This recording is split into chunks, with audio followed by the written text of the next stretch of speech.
Bismillahirrahmanirrahim. Assalamualaikum warahmatullahi wabarakatuh. Selamat bergabung kembali bersama kami Overheard Live Podcast.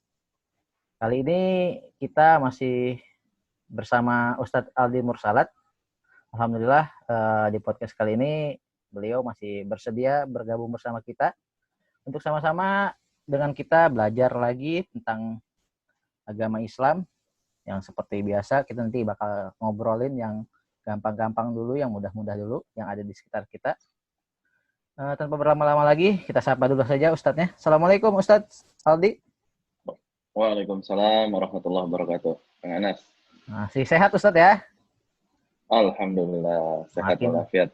Makin seger aja Ustadz nih tiap hari nih, Masya Allah. Alhamdulillah, Kang Anas.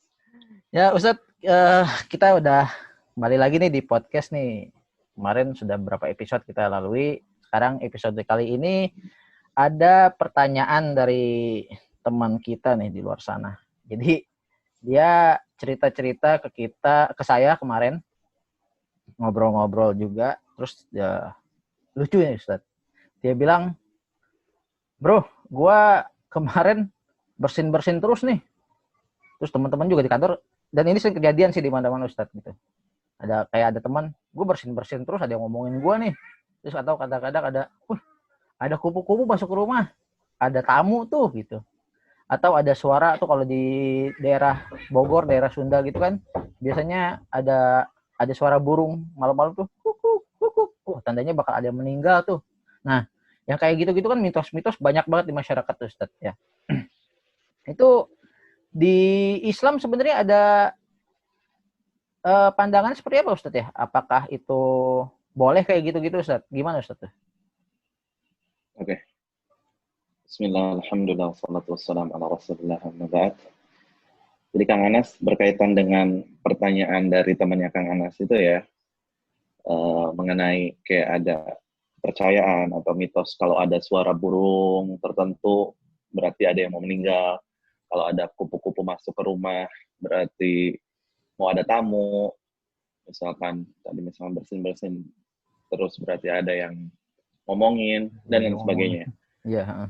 Banyak banget gitu mitos-mitos di masyarakat. Atau bahkan kita juga kadang sering banget dengar istilah pamali. Nah iya tuh pamali tuh di Sunda banyak banget Ustaz tuh. Iya, bahkan di luar Jawa Barat juga banyak ya, di Jawa ataupun di Sumatera, Kalimantan, Sulawesi dan tempat-tempat lainnya ada yang seperti itu pamali-pamali. Walaupun dengan istilah mereka istilahnya mungkin. Beda-beda gitu. Istilahnya beda-beda. Tapi kayak jangan duduk di depan pintu, nanti susah jodoh. Misalkan. Jangan mandi malam-malam, nanti orang tuanya meninggal muda-muda. Dan lain sebagainya. Banyak. Jangan potong kuku malam-malam. Terus kalau misalkan copot gigi atas, harus dikubur. Kalau copot gigi bawah, harus dilempar ke genteng. Dan lain sebagainya. Mitos banyak. Banyak banget kepercayaan-kepercayaan atau tahayul-tahayul yang seperti itu. Ya, banyak beredar di masyarakat kita.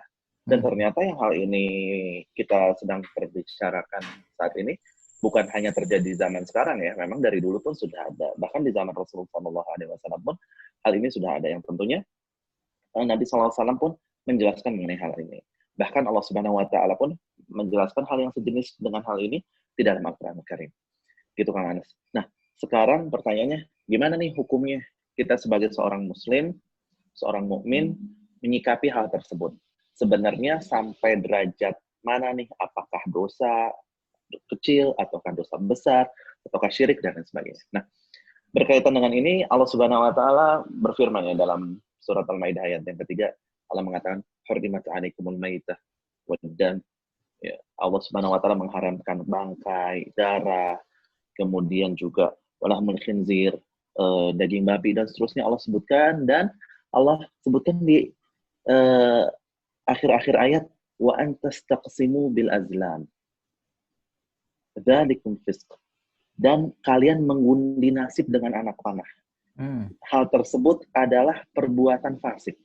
Perbuatan nggak benar. Nah, maksudnya apa sih mengundi nasib dengan anak panah? Jadi Kang Anas, orang-orang Arab jahiliyah dulu, mereka itu kalau mau mengadakan suatu bisnis, suatu keputusan, sebagian mereka, atau kebanyakan dari mereka, itu mereka bikin 3 anak panah. Sebagaimana Hal ini disebutin Kang Anas oleh Imam Ibnu Katsir rahimahullah dalam kitab tafsirnya ketika mengomentari ayat ini. Jadi mereka bikin 3 anak panah, yang satu ditulis, oke, ini saya diperintahkan oleh Tuhan saya untuk ngambil hal ini, keputusan ini, oke, saya ambil. Yang kedua dia bilang, keputusan ini saya dilarang oleh Tuhan saya, nggak boleh. Terus yang ketiga dia bilang nggak ada tulisan apa-apa gitu.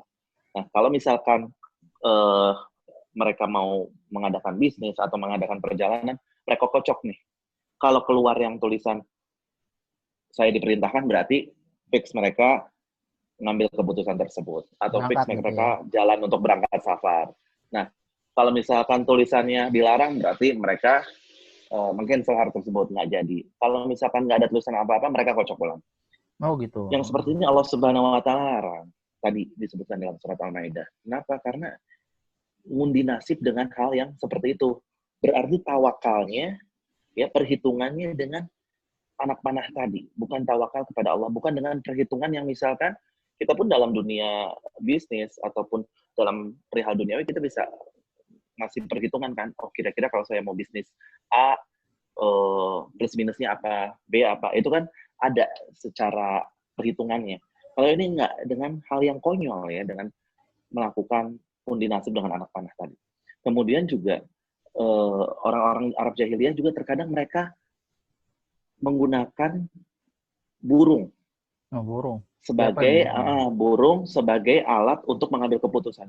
Jadi burungnya mereka terbangkan, kalau terbang ke arah kanan berarti mereka ambil keputusan tersebut, atau mereka fix untuk melakukan perjalanan safar. Kalau terbang ke kiri berarti nggak bagus nih, pertandanya jelek, maka mereka nggak ngambil keputusan itu. Kirain kalau burung terbang ke kanan ikut ke kanan, burung terbang ke kiri ikut ke kiri. Kalau burung terbang ke belakang dia pulang gitu, Ustaz. Kirain gitu ya, karena burung gitu ya? Secara umum dia kalau diterbangin kanan atau mencong-mencong kanan dikit lah ya, atau kiri dikit. Balik kanan gitu. Kan pulang gitu, Ustaz. Gitu. Ya, jadi karena burung ini kan dalam bahasa Arab namanya toir. Toirun ya. Toir artinya adalah burung. Nah, makanya istilah yang seperti ini, istilah yang kayak tadi tahayul-tahayul, yang pamali-pamali, yang istilah ada kupu-kupu berarti mau ada tamu, kemudian istilah tadi kita sebutkan kalau gigi yang atas copot harus ditanam ke bawah dan seterusnya, ya kan? Hal-hal pamali-pamali yang kayak gitu, baru masak nasi ternyata basi, ada pertanda buruk dan sebagainya. Ini disebut tatoyur. Tatoyur ini diambil dari kata burung tadi, karena seolah-olah menjadikan sesuatu yang akan terjadi itu dikaitkan dengan hal-hal yang ada di sekitar kita, yang sebenarnya secara ilmiah ataupun secara syar'i nggak bisa dibuktikan gitu, nggak ada landasannya, ya kan? Kayak tadi si burung yang dijadikan media oleh orang Arab untuk Arab jahiliyah tadi, kalau ke kanan berarti bagus, kalau ke kiri berarti jelek. Nah, kita juga kenapa kalau ada kupu-kupu berarti mau ada tamu, kalau misalkan tangan gatel mau dapat duit, gitu kan? Terus kalau ada suara burung berarti ada yang mau meninggal. Berarti kan kita mengkaitkan hal yang akan terjadi itu dengan sesuatu yang tidak ada landasannya, baik secara ilmiah ataupun secara syariat. Nah, makanya hal-hal seperti ini tadi dikiaskan dengan burung tadi, maka disebut dengan tatoyur. Gitu. Hukumnya apa sih tatoyur itu? Pasti kan kita sekarang bertanya-tanya, oke, hukumnya apa kita itu, udah tahu yang tadi itu tatoyur. Nah, sekarang hukumnya secara syariat gimana sih? Tatoyur itu tidak boleh, karena tatoyur ini ada suatu kesyirikan, Kang Anas. Bahaya, ini kaitannya nggak main-main sama akidah kita. Kita bukan sembarangan vonis, kalau ada yang gitu dia musyrik, dia syirik. Enggak. Syirik juga ada penjelasannya ya. Ada syirik besar, ada syirik kecil. Ya. Tapi untuk pembahasan kali ini, kita nggak akan ngebahas panjang lebar tentang macam-macam syirik dan lain sebagainya. Tapi secara umum itu adalah perbuatan syirik. Syirik itu kan secara umum adalah maknanya menyekutukan Allah. Maksudnya kita ketika orang mau meyakini hal-hal yang seperti itu, yang pamali-pamali tadi, seolah-olah dia sudah menyekutukan Allah karena harusnya kita tawakalnya sama Allah kan. Ya udah, kalau misalkan mau ngambil keputusan untuk bisnis ini deal apa enggak, ya kita pelajari siapa partner bisnis kita, latar belakangnya apa, dan lain sebagainya, itu kan ada bukti secara ilmiahnya. Kita tinggal istikharah, minta kepada Allah. Jadi menggabungkan sebab duniawi dan juga menggabungkan dengan sebab yang secara syar'i. Oh, hasil istikharahnya insya Allah mantap, ya udah bismillah. Nggak dengan cara-cara yang kayak tadi. Kemudian juga kalau ada kupu-kupu masuk ke rumah, ya udah mungkin kupu-kupunya lagi pengen masuk rumah aja, gitu kan. Kalau ada burung suara-suara kayak gitu, ya udah dia namanya burung, kadang dia berkicau, suara burung macam-macam kayak gitu. Nggak harus dikaitkan dengan hal-hal tertentu. Nah, tadi berkaitan dengan tatoyur ini ada hadisnya Kang Anas. Oh, apa tuh Ustaz hadisnya? Nah, hadisnya kata Nabi sallallahu alaihi wasallam, at-tiyaratu syirkun. At-tiyaratu syirkun, at-tiyaratu syirkun. Tiarah atau tatoyur tadi adalah syirik, tatoyur tadi syirik, tatoyur adalah syirik. Ini sampai Nabi SAW mengulangnya 3 kali. Nggak main-main berarti. Makanya ini bahaya. Ya? Nggak main-main, Kang Anas. Karena kita seolah-olah tawakalnya udah bukan lagi sama Allah. Ya. Kita nggak menggantungkan sebabnya, nggak menggantungkan kesuksesan, nggak menggantungkan masa depan kita kepada Allah dengan sebab-sebab yang ilmiah dan juga dengan sebab-sebab yang syar'i, tapi menggantungkan dengan sebab-sebab yang nggak jelas kayak tadi. Kupulah, apalah, dan lain sebagainya. Nah, yang seperti ini berbahaya karena kita khawatir secara nggak sadar kita terjerumus ke dalam kesyirikan. Sebenarnya kalau kita lihat secara historis, mungkin orang tua zaman dulu kadang beberapa hal yang pamali itu maksudnya bagus. Jangan duduk depan pintu. Intinya apa sih? Ngalangin jalan. Iya nggak? Nggak ada kaitannya sama jodoh. Kalau kayak Kang Anas yang Masya Allah ganteng, rupawan, tajir melintir, duduk di depan pintu, nggak ngaruh. Ya kan? Jodohnya tetap datang. Iya nggak Kang Anas? Amin, ya Ustaz. Ya, benar, iya kan? Nggak ada ngaruhnya karena duduk depan pintu terus jadi nggak datang jodoh. Intinya Kang Anas ngalangin jalan, orang mau masuk, mau keluar, ini orang ngalangin jalan amat sih. Tapi terkadang dikaitkan dengan hal-hal yang seperti itu. Ya, makanya ini nggak usah dikaitkan dengan yang seperti itu. Bilangin, jangan duduk depan pintu, ngalangin jalan. Selesai. Jangan bilang, susah jodoh lah, inilah, itulah. Ada burung, oh ada yang meninggal. Nyawa, hidup mati seseorang di tangan Allah, bukan di suara burung. Ya kan? Benar. Nah, nasi basi mungkin magicomnya udah rusak. Iya kan? Udah mungkin ngasih airnya kebanyakan. Iya, benar. Kenapa tiba-tiba, nasi basi berarti pertanda buruk? Belum tentu, bisa jadi berasnya beras kurang bagus, dan lain sebagainya. Benar. Nah, berkaitan dengan tatoyur ini, Kang Anas, ada lagi nih hadis Nabi Sallallahu Alaihi Wasallam. Tadi aja udah ngeri, apa lagi nih? Justru kalau ini berita gembira buat kita. Alhamdulillah. Gimana Ustaz? Hadisnya Nabi Sallallahu Alaihi Wasallam mengatakan, akan ada, kata beliau, 70.000 orang di antara umatku yang masuk surga tanpa hisab, tanpa azab. Jadi ini tiket surganya ibaratnya VVIP, Kang Anas. Langsung lewat. Ajib. Iya, langsung. Kalau istilah pesawat direct, benar-benar dia nggak pakai transit dulu untuk hisab. Langsung dia masuk surga. Tiket sakti lah Ustaz ya. 70.000 orang. Tiket sakti 70.000 orang ini. Siapa 70.000 orang ini? Kata Nabi sallallahu alaihi wasallam, humul ladzina la yastarqun wa la yaktawun wa la yatatayyarun wa ala rabbihim yatawakkalun. Yaitu mereka orang-orang yang nggak pernah minta untuk diruqyah. Kemudian nggak pernah minta untuk berobat dengan besi panas. Kemudian mereka yang nggak pernah bertatoyur tadi. Mempercayai hal-hal yang tahayul-tahayul, pamali-pamali itu dengan diyakini. Kemudian mereka yang senantiasa bertawakal kepada Allah. Jadi singkatnya Kang Anas, 3 tadi ya, minta ruqyah. Hukum asalnya boleh-boleh aja minta ruqyah. Cuman kalau orang minta ruqyah, dia tidak dilarang. Cuman dia kalau mau masuk surga harus dihisab dulu. Nah, tapi lain halnya ya kalau nanti mungkin kesempatan berikutnya kita bisa bahas tentang ruqyah gitu ya. Intinya kalau dia disuruh sama orang, lu diruqyah deh. Terus dia diruqyah atas perintah orang, itu nggak jadi masalah. Tapi kalau dia bilang, ruqyah gue dong, kayak gue ada apa-apanya nih. Ini yang dimaksud. Nggak boleh minta ruqyah. Kemudian, walayak tahun, nggak berobat dengan besi panas. Ada Kang Anas, salah satu metode pengobatan itu dengan besi panas. Nah, jadi yang seperti ini juga termasuk bukan larangan ya, tapi salah satu sebab nggak bisa dapat tiket VVIP surga ini tadi. Gitu. Iya, iya, iya, iya. Kemudian yang terakhir tadi, dia nggak pernah tatoyur. Nah, dan kenapa yang tiga ini disebutkan tadi oleh Nabi SAW? Jawabannya di potongan hadis yang terakhir. Wa ala rabbihim yatawakkalun. Mereka senantiasa tawakal sama Allah. Berarti kalau orang nggak minta rukyah kan dia tawakal sama Allah. Dia nggak minta rukyah ke orang lain, dia rukyah diri sendiri. Berarti mintanya benar-benar hatinya itu terikat langsung sama Allah. Nggak minta sama si perukyahnya ini, kalau dia mah ngerukyah insya Allah gue sembuh. Berarti kan seolah-olah tawakalnya sama yang ngerukyah. Kemudian yang kedua, gue sembuh nih kayaknya kalau berobat pakai besi panas, seolah-olah dengan besi panas tadi. Ini terbatas hanya besi panas yang dilarang ya, karena kalau kita ke dokter, kemudian juga herbal itu nggak jadi masalah. Ini yang disebutkan hanya besi panas. Kemudian tadi nggak tatoyur tadi, nggak percaya hal-hal yang seperti itu. Kenapa? Karena dia tawakalnya sama Allah. Oh, kalau mau ada apa-apa dia istiqoroh. Dia bukan percaya sama burung, suara burung, kupu-kupu, tangan gatel dan lain sebagainya.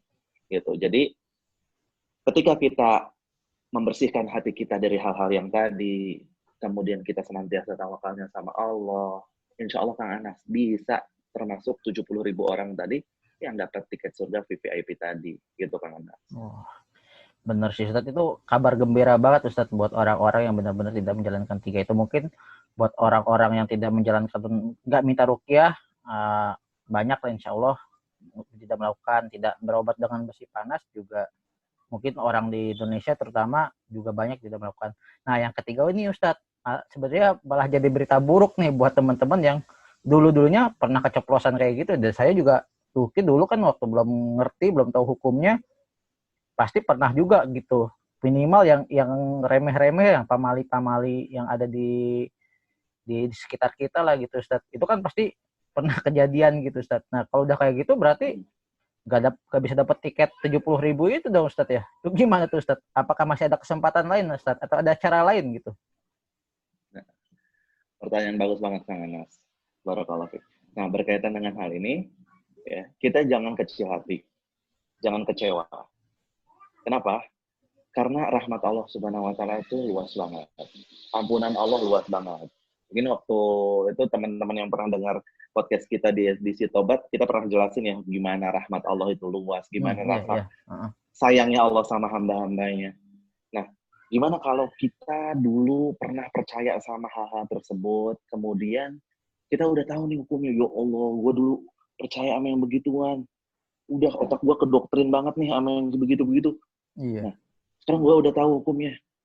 Gue mau tobat. Udah tahu syarat-syarat tobat yang pernah kita jelasin di podcast sebelumnya. Kemudian orang ini tobat. Seorang ini bertanya, ya Allah, gue dulu pernah kayak gitu. Masih ada kesempatan nggak ya gue termasuk orang yang 70.000 ini? Para ulama menyebutkan, insya Allah masih ada kesempatan. Rahmat Allah itu luas dan dia sudah menuju pintu kebaikan.